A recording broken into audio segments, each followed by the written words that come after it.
Bismillahirrahmanirrahim, starting in the name of Allah, which is specially merciful and entirely merciful. आज का जो हमारा topic है वो है diagonal matrix. A square matrix in which every element except the principal diagonal elements is zero is called a diagonal matrix. Example एक लेते हैं इसका डायगोनल मैट्रिक्स का. सपोज हमारे पास एक मैट्रिक्स है, ठीक है, जिसमें जो प्रिंसिपल डायगोनल, ये जो मैं ड्रॉ कर रहा हूँ, ये है, लिख रहा हूँ, ये है प्रिंसिपल डायगोनल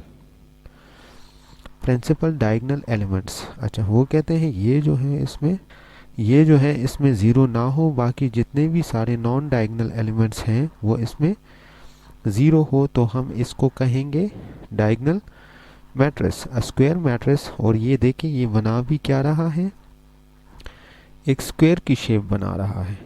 ये देखें, इस वजह से वो कहते हैं कि a square matrix which have principal diagonal elements non zero and all the non diagonal elements, जैसा कि ये आपको नज़र आ रहा है, ठीक है, आर ज़ीरोज़. सो इस तरह का जो मैट्रिक्स होगा उसको हम कहेंगे डायगोनल मैट्रिक्स.